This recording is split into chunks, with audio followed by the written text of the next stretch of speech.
wasiirka wasaaradda beeraha Soomaaliland Professor Faarax Cilmi Geedoole iyo wafdi uu hogaaminayo ayaa maalmihii ugu dambeeyay waxay kormeer hawleed ku soo marayeen beeraha ku yaala deegaanada hoostaga degmooyinka Boorama iyo Bakke ee gobolka Nowdal halkaas oo ay ka soo yeeraysa qayladaan ku saabsan in beerahaasi qaarkood ay cayayaan galeen iyadoo qaar ka mid ah beeraleyda deegaanadaasina ay ka cabanayeen daadad ka qaaday dalagyadii ay beeranayeen qaar ka mid ah beeraleyda deegaanadaasi ayaa iyaguna waxay wasiirka u sharaxeen waxyaabaha ay ka cabanayaan ee ku saabsan dhanka dalagyada beeraha ay beertaan noonada maartisa u soo loobay caleenta oo dhani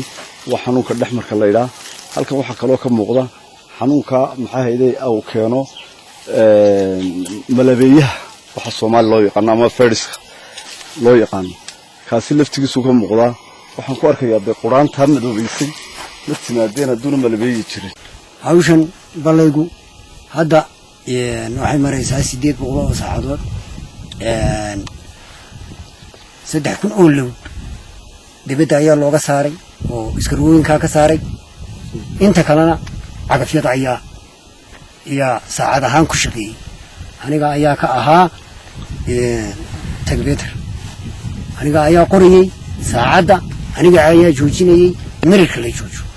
beeraha markaan raana intii muxuu loo qabtay 3 beelood hol iyo sugsugilay iyo Abu Qays يا وحكا سعود حرق بيرات ومشنيا لاتم بيرود ميول بلغا خلي marka xarjeena insha Allah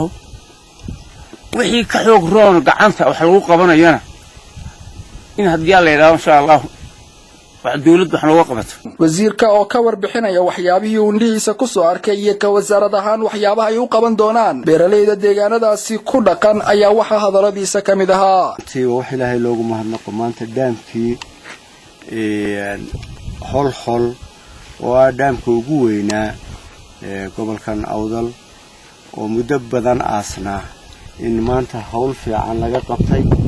oo rajo fiican maanta umada u soo celinayo hol waxay ahayd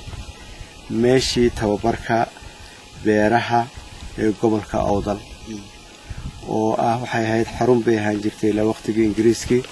ee lagu tababaro beeraleyda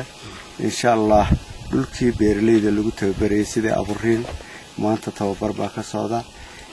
waxaanu ka bilaabaynaa tababar yadna xarun kale oo noogu taala muxuu ahaa Arabsiyo